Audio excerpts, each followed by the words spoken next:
-82 अध्याय 3380 रक्त स्वॉर्डफिश जाति का क्रोध और अनिच्छा। रक्त वेल पत्थर अर्ध दिव्य रक्त वेल नरक ब्लेड। 1 रक्तपिपासा सागर में जानोस्की, जाकिन्स, जाडिया और बाकी अंधेरे प्रेत अभी भी स्तब्ध थे जब उन्हें बाहर निकाला गया। हालांकि उन्हें जल्दी ही एहसास हो गया कि क्या हुआ था। ब्लड वेल का घोंसला ले लिया गया है। अंधेरे प्रेतों के हाव भाव बदल गए। वे अपनी याददाश्त के आधार पर ब्लड वेल के घोंसले के मूल स्थान की ओर दौड़ पड़े। वे ज्यादा दूर नहीं थे, यहां तक कि ब्लड वेल स्पेस के बाहर भी नहीं थे। ये सामान्य बात थी। अगर उसे ब्लड वेल के घोंसले की अंतरिक्ष स्थानांतरण क्षमता का इस्तेमाल करना था, तो उसे ब्लड वेल के अंतरिक्ष की सीमा के भीतर रहना जरूरी था। घटनास्थल पर मौजूद काली प्रेतात्माएं तुरंत उस क्षेत्र में दौड़ पड़ी। हालांकि अंदर कुछ भी नहीं था। उनके चारों ओर का दुष्ट आभामंडल इकट्ठा हो रहा था और पूरे क्षेत्र को अपनी चपेट में ले रहा था। ज्यादा समय नहीं बीता होगा जब इस क्षेत्र की अंतरिक्ष शक्ति समाप्त हो जाएगी और सामान्य हो जाएगी। ये रक्तपिपासा सागर के अन्य हिस्सों से अलग नहीं होगा। जिया किलो, जाकिन्स और दूसरे अंधेरे प्रेत क्रोधित हो गए। उन्होंने बेकाबू होकर अपने दांत पीस लिए। उस कमीने ने हमारे लिए ब्लड वेल का घोंसला भी नहीं छोड़ा। जानोस्की ने अपने मुंह से शब्द निकाले। मुझे उम्मीद नहीं थी कि ब्लड वेल का घोंसला छीन लिया जाएगा। जादिया ने सिर हिलाया और मन ही मन आह भरी। लगता है ये ब्लड वेल का घोंसला भी कोई खजाना है। ब्लड वेल की विरासत में से ब्लड वेल का घोंसला छीनने का कोई रास्ता तो होना ही चाहिए। अब जब विरासत उसके हाथ में है तो वह ब्लड वेल का घोंसला नहीं छोड़ेगा। जारोसा की नजरें हल्की सी झपकी। इसीलिए ब्लड वेल का घोंसला पहले की बजाय अब छीना गया है। जादिया ने सिर हिलाया। वह जारोसा के अनुमान से चुपचाप सहमत हो गई। अन्य अंधेरे प्रेत गहरी सोच में डूबे हुए थे। क्या हम उसे ऐसे ही जाने देंगे? इस बार वो सबसे बड़ा विजेता है जबकि हम तो बस उसके सहयोगी हैं, जाकिरो ने अनिच्छा से कहा। हम, जैकिन्स ने घुराघुराहट की। उसने अपने चारों ओर नजर दौड़ाए और कहा, क्या वह ब्लड वेल की विरासत को पिशाच जाति में वापस ला पाएगा? यह एक और सवाल है। क्या तुमने ध्यान नहीं दिया कि कई काली प्रेतात्माएं चुपके से चली गई हैं? एक पल के लिए सब लोग स्तब्ध रह गए। फिर उन्होंने जल्दी से इधर उधर देखा और पाया कि कई काली परछाइयां वहां से जा चुकी थीं। इसमें ब्लड स्वॉर्डफिश प्रजाति की प्रतिभाशाली स्वॉर्डफिश जिन भी शामिल है। एक पल में सभी अंधेरी प्रेतात्माएं होश में आ गईं। उनकी निगाहें झपक गईं और वे तितर बितर हो गईं। वे कमरे से बाहर निकल गईं। अल्पविराम। दूसरी ओर रक्त सागर के नीचे रक्त स्वॉर्डफिश का एक झुंड इकट्ठा हो रहा था। स्वॉर्डफिश जिन, क्या तुम्हें यकीन है कि जिस व्यक्ति को ब्लड वेल की विरासत मिली है वह पिशाचों का ब्लड सन है? मछली के सिर और मानव शरीर वाली एक ब्लड स्वॉर्डफिश दूसरी ब्लड स्वॉर्डफिश की पीठ पर पालती मारकर बैठ गई और ठंडे स्वर में पूछा। इससे निकलने वाली जबरदस्त आभा से यह कहा जा सकता है कि यह ब्लड स्वॉर्डफिश एक अल्टीमेट स्टेज शाही स्तर का मार्शल योद्धा था। ब्लड स्वॉर्डफिश के अलावा दो और आकृतियां भी थीं जो शक्तिशाली आभा छोड़ती थीं। वे रक्तपिपासा चेतना से आच्छादित थीं और उनके शरीर से एक तेज तलवार जैसी चेतना भी धीरे धीरे निकल रही थी। ये सभी अल्टीमेट स्टेज शाही स्तर की ब्लड स्वॉर्डफिश थीं। इन्हें कम करके नहीं आंका जाना चाहिए। वे दौड़े, लेकिन तब तक बहुत देर हो चुकी थी। उन्होंने ब्लड वेल की विरासत पाने का मौका गंवा दिया। ये सही है। स्वॉर्डफिश जिन ने सिर हिलाया। उसकी निगाहें ठंडी थीं और वह पहले जैसा घमंडी नहीं था।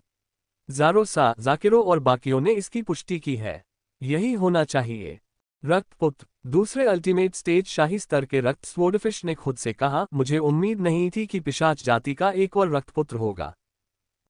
अगर वो ब्लड सन है तो क्या हुआ? ये ब्लड स्वॉर्डफिश का इलाका है। वो इतना घमंडी कैसे हो सकता है? तीसरे अल्टीमेट स्टेज के शाही स्तर के ब्लड स्वॉर्डफिश ने घुराघुराहट के साथ कहा। बुजुर्गों, सावधान रहो। उसके बगल में एक अल्टीमेट स्टेज शाही स्तर का तारा जानवर है। वह एक उच्च स्तरीय शैतान सम्राट पिशाच से लड़ सकता है, स्वॉर्डफिश जिन ने उन्हें याद दिलाया। क्या अल्टीमेट स्टेज के शाही स्तर के तारा जानवर? अल्टीमेट स्टेज के शाही स्तर के ब्लड स्वॉर्डफिश ने दांत पीस लिए। उनकी आंखों में एक तेज चमक आ गई जब उन्होंने पूछा, क्या ब्लड सन ने रक्तलाल बिना चेहरे वाला मुखौटा पहना हुआ है? और उस अल्टीमेट स्टेज के शाही स्तर के तारा जानवर के सिर पर 2 सींग हैं और उसका पूरा शरीर ड्रैगन के शल्कों से ढका है। इसका कोई न कोई ड्रैगन वंश जरूर होगा। स्वॉर्डफिश जिन दंग रह गई। उसने पूछा, बुजुर्गों को कैसे पता? सही जानकारी फ्री एबनो VAL C ओम पर है। धिक्कार है, ये तो सचमुच वही है। ब्लड स्वॉर्डफिश भड़क उठी। वे गुस्से से दहाड़ने लगी। बूम बूम बूम, उनके शरीर से अचानक रक्तलाल दुर्भावनापूर्ण तलवार की चमक फूट पड़ी, जिससे उनके चारों ओर समुद्री जल में विस्फोट हो गया और विशाल लहरें उठने लगीं।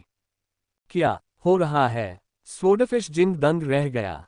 उसे लगा कि ये बुजुर्ग उससे भी ज्यादा इस आदमी से नफरत करते हैं। क्या यह आदमी इतना घृणित था? यहाँ तक कि अंतिम चरण के शाही स्तर के बुजुर्ग भी इससे सख्त नफरत करते थे। एक अंतिम चरण शाही स्तर के ब्लड स्वॉर्डफिश ने जब स्वॉर्डफिश जिनकी उलझन भरी अभिव्यक्ति देखी तो वह शांत हो गया और संक्षेप में समझाया। उसके पालतू जानवर ने हमारी जाति के एक अल्टीमेट स्टेज शाही स्तर के व्यक्ति को मार डाला। स्वॉर्डफिश जिन की अभिव्यक्ति थोड़ी बदल गई। ये खबर बहुत ही आश्चर्यजनक थी। उनसे मिलने से पहले उन्हें इस बात की उम्मीद नहीं थी कि इस व्यक्ति का युद्ध रिकॉर्ड इतना शक्तिशाली होगा। हालांकि यह उसके पालतू जानवर ने किया था, फिर भी यह उसकी क्षमता का हिस्सा था। उसे नाराज करना अपने पालतू जानवर को भड़काने के बराबर था। कोई फर्क नहीं था। स्वॉर्डफिश जिन को अचानक खुद को खुशकिस्मत महसूस हुआ कि उसका उस आदमी से सीधा सामना नहीं हुआ, वरना शायद वह पहले ही मर चुका होता। हमें उस बदमाश को जाने नहीं देना चाहिए, चाहे वह पिशाच रक्तपुत्र ही क्यों न हो। उसे हमें स्पष्टीकरण देना ही होगा, अल्टीमेट स्टेज के शाही स्तर के ब्लड स्वॉर्डफिश ने ठंडे स्वर में कहा। मैं आपके निर्णय से सहमत हूं। एक अन्य अल्टीमेट स्टेज शाही स्तर की ब्लड स्वॉर्डफिश ने सिर हिलाया। सहमत। तीसरे अल्टीमेट स्टेज शाही स्तर के ब्लड स्वॉर्डफिश ने सिर हिलाकर सहमति जताई। बहुत अच्छा, ये ब्लड स्वॉर्डफिश जाति का इलाका है। वह बदमाश अभी अभी ब्लड व्हेल के घोंसले से बाहर आया है। वह ज्यादा दूर नहीं भागा होगा। पूरे समुद्र में ढूंढना शुरू करो, स्वॉर्डफिश ने आदेश दिया। उसे ढूंढने के बाद कोई हरकत मत करना। पहले हमें खबर करने के लिए संदेश भेजो। जी श्रीमान, आसपास मौजूद रक्त स्वॉर्डफिश ने एक स्वर में उत्तर दिया। फिर वे रक्त लाल प्रकाश की किरणों में बदल गए और चारों दिशाओं में फैल गए। पलक झपकते ही वे वहीं गायब हो गए। फ्रे अ वेब एन ओवल सियोम। रक्त स्वॉर्डफिश जाति के अलावा अमर रक्त सागर में अन्य जातियां भी एकत्रित हुईं। उन्होंने बड़े पैमाने पर खोज शुरू की। अमर रक्त सागर में कई शक्तिशाली जातियां थीं। वे पिशाचों का सम्मान तो करती थीं, लेकिन उनसे डरती नहीं थीं। विशेषकर सभी प्रकार के शक्तिशाली खजानों और विरासतों के सामने उन्हें अभी भी लड़ना पड़ा। रक्त व्हेल के घोंसले से निकले अंधेरे प्रेत रक्त देवता क्लोन पर हमला करने की हिम्मत नहीं कर सके, लेकिन इससे उन्हें सहायता प्राप्त करने और अपनी जाति में मौजूद शक्तिशाली लोगों को कार्य करने के लिए प्रेरित करने से नहीं रोका जा सका। एक पल में ही पूरा रक्त व्हेल सागर अस्त व्यस्त हो गया।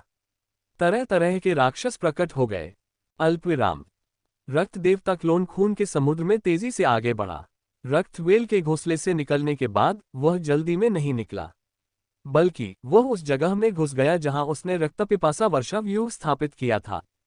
ये व्यूह रचना ब्लड व्हेल के घोंसले के बाहर स्थित थी, इसलिए ये ज्यादा दूर नहीं थी। वह जानता था कि बाहर कई शक्तिशाली काली प्रेतात्माएं उसका इंतजार कर रही हैं, इसलिए उसने तुरंत वहां से निकलने के बारे में नहीं सोचा। इसके बजाय वह रक्तपिपासा वर्षा व्यूह में प्रवेश कर गया। यदि अंधेरे प्रेत अभी भी ब्लड व्हेल की विरासत को छीनना चाहते हैं, तो उन्हें संत स्तर की सरणी का उपयोग करने के लिए उसे दोष नहीं देना चाहिए। बेशक अगर कोई इसे न छीने तो बहुत अच्छा होगा। जाने से पहले वह यहाँ आराम कर सकता है। रक्त देवता क्लोन व्यूह के केंद्र में आया और समुद्र में छिप गया। भक्षण स्थल में वांग टेंग ने राहत की सांस ली। ऊपर से तो वह शांत और स्थिर दिख रहा था, लेकिन उसका मन तनावग्रस्त था। बस अब एक भी गलती और वह हमेशा के लिए बर्बाद हो जाएगा। सौभाग्यवश वह जीवित बच गया। और तो और लाभ बहुत बड़ा था। ये खतरे के सीधे अनुपात में था। आह! वांग टेंग ने एक लंबी सांस छोड़ी। उसकी नजरें झपक गईं और उसने अपनी हथेली घुमाई। सिकुड़ा हुआ ब्लड व्हेल का घोंसला उसके हाथ में आ गया। मुझे उम्मीद नहीं थी कि ब्लड व्हेल का घोंसला इतना छोटा होगा। राउंड बॉल उत्सुकता से आगे झुका और अजीब नजरों से ब्लड व्हेल के घोंसले को देखा। विशाल ब्लड व्हेल का घोंसला सिकुड़कर हथेली के आकार का हो गया था। यह अद्भुत था। केवल वे लोग ही इसे प्राप्त कर सकेंगे जिनके पास अंतरिक्ष रूनों पर एक निश्चित स्तर की महारत होगी। ब्लड व्हेल के घोंसले में हर जगह प्राचीन अंतरिक्ष रून है। इसका मतलब है कि ब्लड व्हेल की प्राचीन अंतरिक्ष रूनों पर अद्भुत पकड़ है। उसने प्राचीन अंतरिक्ष रूनों की विस्तार और संकुचन क्षमता का इस्तेमाल करके ब्लड व्हेल के घोंसले को इस आकार तक सिकोड़ दिया। इसमें कोई आश्चर्य की बात नहीं है, वांग टिंग ने चमकती आंखों से कहा। ये कहना आपके लिए आसान है, लेकिन मैंने पहली बार किसी तारा जानवर को प्राचीन अंतरिक्ष के रूनों में इस हद तक महारत हासिल करते देखा है।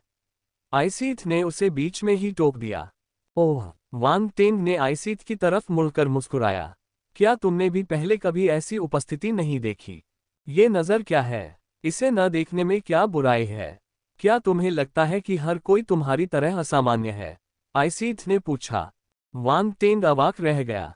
मैं इसे एक तारीफ समझूंगा। चूंकि तुम जानते हो कि तुम ब्लड वेल का घोंसला ले जा सकते हो और काले प्रेतों को बाहर निकाल सकते हो, तो तुमने उन्हें अभी क्यों नहीं हटाया? तुमने शैतान सम्राट से लड़ाई क्यों की? क्या तुम्हें नहीं पता कि हम कितने चिंतित थे? राउंड बॉल ने उत्सुकता से पूछा। काश यह इतना आसान होता। वांग टिंग ने एक कड़वी मुस्कान दी। मत भूलो कि उस समय हम अभी भी ब्लड वेल के घोंसले में ही थे। मैं इसे कैसे छोटा कर सकता था? मैं ब्लड वेल के घोंसले से होकर नहीं गया था और ब्लड वेल के घोंसले की सतह पर प्राचीन अंतरिक्ष चिन्ह नहीं देख पाया था। स्वाभाविक रूप से मैं इसे छोटा या स्थानांतरित नहीं कर सकता था। ब्लड वेल की विरासत में इसका उपयोग करने के तरीके हैं, लेकिन इसे सक्रिय करने से पहले मुझे ब्लड वेल के घोंसले की सतह पर प्राचीन अंतरिक्ष रूनों को देखना होगा। और तो और, ब्लड वेल के घोंसले को भी तहस नहस कर दिया गया। कौन जाने इससे रून कोर को नुकसान पहुंचा हो। उस समय मुझे बस विरासत मिली थी और मैंने उसे पूरी तरह से आत्मसात नहीं किया था। मेरे लिए प्राचीन अंतरिक्ष के सभी रूनों को आसानी से समझना और उनका उपयोग करना असंभव था। राउंड बॉल ने सिर हिलाया और पूछा, क्या इसका मतलब यह है कि ब्लड वेल की विरासत में कुछ प्राचीन अंतरिक्ष रून ज्ञान भी शामिल है? ये सही है। वांग टिंग मुस्कुराया। अंदर कई प्राचीन अंतरिक्ष रून ज्ञान है। वे मेरे लिए बहुत मददगार होंगे। राउंड बॉल की आंखों में ईर्ष्या उभर आई। उसने सोचा कि ब्लड वेल की विरासत में ब्लड वेल कौशल तो होगा ही, लेकिन उसमें प्राचीन स्पेस रून्स का ज्ञान भी होगा। प्राचीन रून दुर्लभ थे, इसलिए विरासतों का अभाव था। केवल मजबूत नींव वाली जातियां ही प्राचीन रूनों की विरासत को समझ सकती थीं। दुर्लभतम प्राचीन अंतरिक्ष रून्स तो और भी कम देखे गए। राउंड बॉल को जो पता था, उसके अनुसार बहुत कम प्रजातियां थीं जिनके पास प्राचीन अंतरिक्ष रून थे। उन्हें एक हाथ से गिना जा सकता था। प्राचीन अंतरिक्ष रूनों की विरासत प्राप्त करना वांग टिंग का सौभाग्य था। शायद आपको पता न हो, लेकिन इस ब्लड वेल में अंतरिक्ष प्रतिभा नहीं थी। इसने संयोग से प्राचीन अंतरिक्ष रून को प्राप्त कर लिया था, लेकिन शुरुआत में यह इसका उपयोग नहीं कर सका। टाइटन स्तर तक पहुंचने के बाद अंतरिक्ष की शक्ति पर इसका प्रभाव बढ़ गया और यह धीरे धीरे प्राचीन अंतरिक्ष रून का उपयोग करने में सक्षम हो गया। इसके बाद इसने प्राचीन अंतरिक्ष रूनों का तब तक अध्ययन किया जब तक कि यह अमर स्तर तक नहीं पहुंच गया। प्राचीन अंतरिक्ष रूनों पर इसकी पकड़ अथाह हो गई और अभूतपूर्व स्तर तक पहुंच गई। इस दृष्टिकोण से ये ब्लड वेल एक प्रतिभाशाली प्राणी है। वांग टिंग के मन में विरासत की तस्वीरें उभर आईं। ये ब्लड वेल के जीवन के अनुभव थे। मुझे यह नहीं पता था। राउंड बॉल और आइसीथ ने आश्चर्य से एक दूसरे की ओर देखा। वे कल्पना कर सकते थे कि एक विशाल रक्तवेल अपने अकेलेपन में अंतरिक्ष के गहन संकेतों का अध्ययन कर रही है और धीरे धीरे उन्हें सीख रही है। यह एक किंवदंती थी। किसी भी तरह मुझे ब्लड वेल का शुक्रिया अदा करना होगा, जिसने प्राचीन अंतरिक्ष रूनों पर मेरी पकड़ को एक नए स्तर तक पहुंचाया। वांग टिंग मुस्कुराया और विशेषता बोर्ड पर नजर डाली। प्राचीन अंतरिक्ष रून 3100/10,000 छोटी उपलब्धि। प्राचीन अंतरिक्ष रून पर उनकी पकड़ छोटी उपलब्धि के स्तर तक पहुंच गई थी। इससे पहले प्राचीन अंतरिक्ष रून पहले ही विशेषज्ञता प्राप्त अवस्था तक पहुंच चुका था और छोटी उपलब्धि अवस्था से ज्यादा दूर नहीं था। हालांकि चाहे उसने कितनी भी मेहनत से विशेषताएं हासिल की हों, वह प्राचीन अंतरिक्ष रून की दक्षता नहीं बढ़ा सका। ब्लड वेल की विरासत प्राप्त करने के बाद प्राचीन अंतरिक्ष रून पर उसकी महारत छोटी उपलब्धि के स्तर पर पहुंच गई। और तो और, इसमें 3000 से ज्यादा अंक बढ़ गए। इस प्रकार ब्लड वेल विरासत ने उन्हें एक बड़ा उपहार दिया। हालांकि यदि यह कोई और होता तो प्राचीन अंतरिक्ष रून की विरासत उतनी उपयोगी नहीं होती। बिना किसी खास लगन के प्राचीन अंतरिक्ष रूनों का अध्ययन करना समय की बर्बादी होगी। अगर वह विरासत हासिल करने में कामयाब भी हो गया, तो भी वह शायद किसी कोने में पड़ी रह जाएगी। बेशक कुछ लोग प्राचीन रूनों का अध्ययन करते थे, ये देखकर कि वे कितने दिव्य थे। हालांकि कोई नहीं जानता था कि वे उन्हें समझ पाएंगे या नहीं। जब मैं इस विरासत को पूरी तरह आत्मसात कर लूंगा तो इस प्राचीन अंतरिक्ष रून के गुण बढ़ जाएंगे। वान टेंग ने आंखों में चमक के साथ मन ही मन सोचा। वैसे भी ब्लड व्हेल के घोंसले का एक हिस्सा क्षतिग्रस्त हो गया है। क्या इसकी मरम्मत हो सकती है? राउंड बॉल की आवाज फिर सुनाई दी। इसमें कोई समस्या नहीं होनी चाहिए। क्षतिग्रस्त हिस्सा कोर नहीं है। वान टेंग ने अपने हाथ में ब्लड व्हेल का घोंसला देखकर भौहें चढ़ाईं। आप मुझे इसका अध्ययन क्यों नहीं करने देते? राउंड बॉल ने सुझाव दिया। आप इसे लंबे समय से चाहते थे, है ना? वान टेंग ने उस पर नजर डाली और हंसे। राउंड बॉल हंसा। उसने यह बात मान ली। मैं इसे बाद में तुम्हें दे दूंगा। मुझे देखने दो कि अंदर और क्या है, वान टेंग ने कहा। ओह! राउंड बॉल हैरान रह गया। उसने पूछा, क्या ब्लड व्हेल के घोंसले में और भी खजाने हैं? होना भी चाहिए। ब्लड व्हेल द्वारा छोड़ी गई विरासत की यादों के आधार पर उसके घोंसले के विभिन्न हिस्सों में कुछ खजाने छिपे हुए हैं, वान टेंग ने तीखी नजर से कहा। जल्दी देख लो। राउंड बॉल की आंखें चमक उठी और उसने वान टेंग से आग्रह किया। तुरंत। इस पर वान टेंग हंसा। उसने तुरंत अपनी आध्यात्मिक गतिशीलता को ब्लड व्हेल के घोंसले में डाल दिया और ढूंढना शुरू कर दिया। अब चूंकि ब्लड व्हेल का घोंसला उसके नियंत्रण में था, उसे खोजने के लिए इतनी मेहनत करने की जरूरत नहीं थी। वह अपनी आध्यात्मिक शक्ति के एक झटके से खजाने का पता लगा सकता था। इसके अलावा उसके पास ब्लड व्हेल की स्मृति थी, इसलिए वह जानता था कि खजाने कहाँ हैं। आइसीथ ने मालिक और नौकर को अवाक होकर देखा। वे पैसे के दीवाने थे। उसने घृणा से वान टेंग की ओर देखा। यह पाया। अचानक वान टेंग की आंखें चमक उठी। ब्लड व्हेल के घोंसले में समुद्र का एक हिस्सा फट गया और प्रकाश की एक किरण बाहर निकली। फिर अंतरिक्ष में हलचल हुई और वह गायब हो गई। रक्त व्हेल के घोंसले से एक गहरे लाल रंग की चमक निकली और वान टेंग के सामने तैरने लगी। हाँ, राउंड बॉल ने कहा, यह अयस्क है। हाँ, यह एक अयस्क है। वान टेंग ने सिर हिलाया। उसने अपने सामने रखे गहरे लाल अयस्क को नापकर कहा, यह ब्लड व्हेल की स्मृति में ब्लड व्हेल स्टोन नामक अयस्क होना चाहिए। ये ब्लड व्हेल का साथी है और इसमें रक्त चूसने की अद्भुत क्षमता है। अगर आप इस अयस्क का इस्तेमाल हथियार बनाने के लिए करते हैं तो इसकी रक्त चूसने की गति अद्भुत होती है। ब्लड व्हेल स्टोन, ये खून चूस सकता है। राउंड बॉल ने सिर हिलाया। ये बहुत बड़ी उपलब्धि है। इस अयस्क की गुणवत्ता के आधार पर इससे संत स्तर का हथियार बनाया जा सकता है। यह एक बेहद कीमती सामग्री है। वान टेंग ने रक्त की एक धारा निकाली और उसे ब्लड व्हेल स्टोन की ओर मोड़ दिया। धमाका! विशाल रक्त व्हेल पत्थर अचानक कंपन करने लगा और उसमें से चमकदार गहरे लाल रंग की चमक निकली। गर्जन! अयस्क से एक गुस्से भरी गर्जना सी आ रही थी। तभी उस रोशनी से एक विशाल परछाई निकली और उसमें तैरने लगी। रक्त व्हेल! यह एक जीवित रक्त व्हेल थी। राउंड बॉल ने आश्चर्य से अपनी आंखें चौड़ी कर ली जब उसने अपने सामने पड़े अयस्क को देखा। आइसीथ ने भी अजीब नजरों से देखा। उसे भी यह अजीब लगा। आप क्या सोचते हैं? वान टेंग मुस्कुराया और पूछा। बुरा नहीं, मुझे लगता है कि इस अयस्क का मूल्य अमर स्तर के करीब है। राउंड बॉल ने गंभीरता से सिर हिलाया।